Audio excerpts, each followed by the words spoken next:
या प्रकरणाच्या संदर्भात सगळी माहिती मी मागवलेली आहे।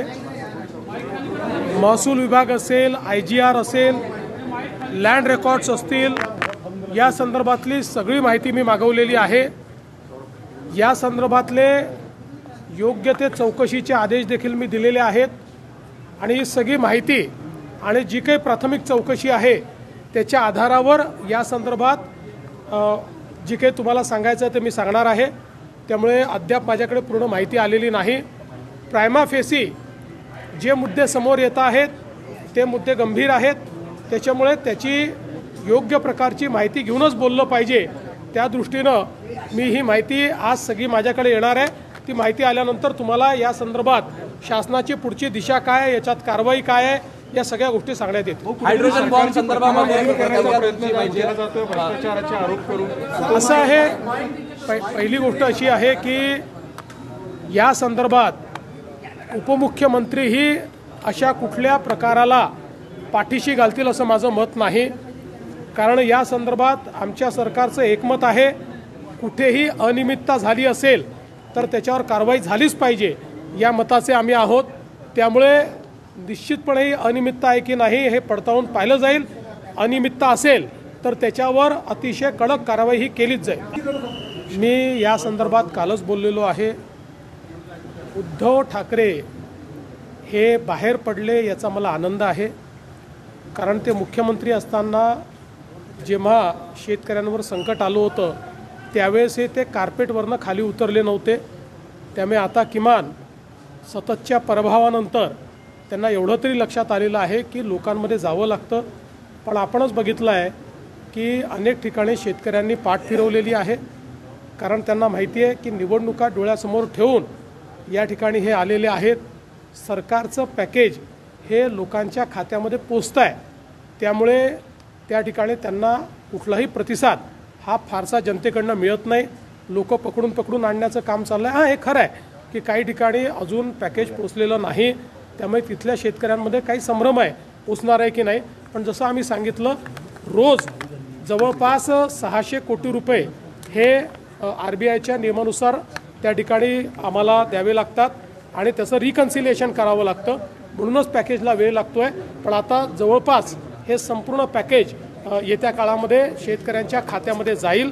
त्यामुळे मला असं वाटत नाही की निवडणुकीच्या तोंडावर कितीही प्रयत्न केला तरी देखील उद्धव ठाकरेंना फार रिस्पॉन्स मिळेल। राहुल गांधी ज्यावेळेस हायड्रोजन बॉम्ब म्हणतात त्यावेळेस ती फुसकी त्या ठिकाणी लवंगी असते, हे आता सगळ्यांच्याच लक्षात आलं आहे। काल तर ते स्वतःच असे सापडलेले आहेत की त्यांनीच मॉर्फ केलेला फोटो दाखवला आहे असं काही चॅनल्सनी क्लिअर कट दाखवलेलं आहे। त्या चॅनल्सनी जाऊन त्या वोटरची पडताळणी केली, वोटर तिथेच सापडले। फक्त राहुल गांधींनी त्यांचा चेहरा दुसरा दाखवलेला आहे हे देखील त्या ठिकाणी लक्षात आलेलं आहे।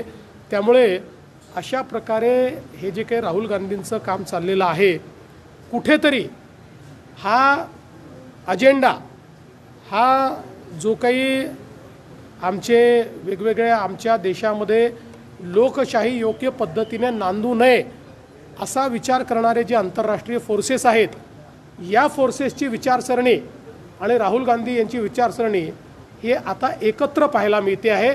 त्याच्यामध्ये कुठलाही भेद नाही आहे। ते फोर्सेसही हाच प्रयत्न करतायत की भारताच्या लोकशाहीवरनं आणि लोकशाहीने तयार केलेल्या संस्थांवरनं जनतेचा विश्वास उठला पाहिजे आणि तेच प्रयत्न राहुल गांधी करतायत। यातनं शंकेला मोठा वाव तयार झाला। रवी भवनमध्ये जे काही बंगल्यांची दुरुस्ती होत्या मंत्र्यांची, त्यावर कोट्यावधी रुपयांचा खर्च केला जातो। 1-1 कोटी रुपये एका बंगल्यांच्या।